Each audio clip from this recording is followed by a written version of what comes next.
কি ব্যাপার তৃষা, মনে হলো ঘরের ভিতর কেউ আছে। কই ভাবি, বাসার ভিতরে তো কেউ নেই, আমি তো একাই আছি।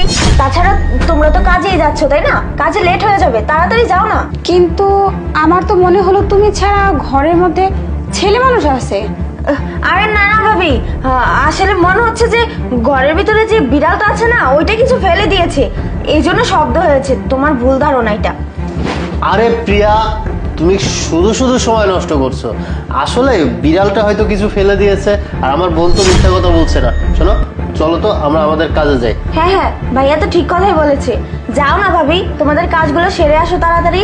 আচ্ছা ঠিক আছে, তাহলে চলো।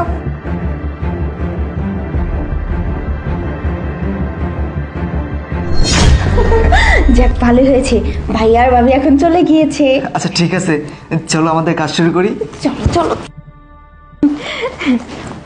শোনো না, আজকে বড় বাচ্চা বেঁচে গিয়েছি, ভাইয়া ভাবি কোনোভাবে বুঝতেই পারে নাই। আরে হ্যাঁ, তুমি এত টেনশন করতেছো কেন?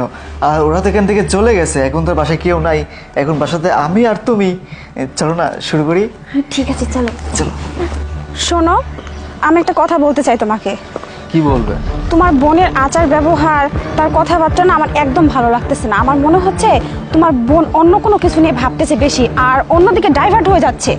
আরে না, ওইরকম কোনো কিছুই না। আমার বোন ভালোই আছে। কেন, আমার বোনকে নিয়ে তোমার সমস্যা কি? না দেখলে না, ওই যে আমরা আসার সময় কেমন যেন ব্যবহার করলো আমাদের সাথে, আর মনে হলো কোনো সমস্যা আছে ওর ভিতরে। আর তোমার বোনকে একটু শাসন করো, বুঝলে? ও দিন দিন কিন্তু একটু উচ্ছৃঙ্খলই হয়ে যাচ্ছে। দেখো, আমার বোন আমার মতো, আমার বোন ঠিকই আছে। আমার বোন কোনো উচ্ছৃঙ্খল হয়ে যাচ্ছে না, বুঝতে পেরেছো? শোনো, তুমি তো আমার কোনো কথাই শুনবে না। যেদিন কোনো কিছু অঘটন ঘটাবে সেদিন বুঝতে পারবে, আমার কথা মনে পড়বে। হয়েছে।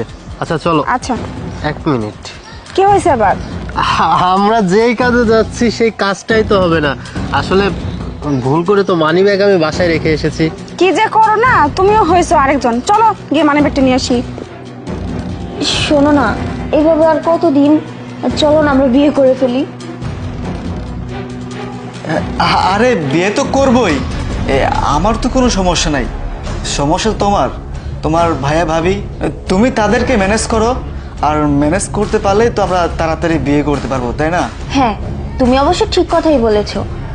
আসলে আমার ভাবি আছে না, উনি একটু বেশি সন্দেহ করে আমাকে। তাছাড়া আমার ভাইয়া চাচ্ছে আমি পড়াশোনা শেষ করি, তারপরে কিছু একটা। যাই হোক, এখনো 2 বছর সময় লাগবে। আমার পড়াশোনা শেষ করে তারপরে আমি তোমাকে বিয়ে করব। এখনো 2 বছর পর?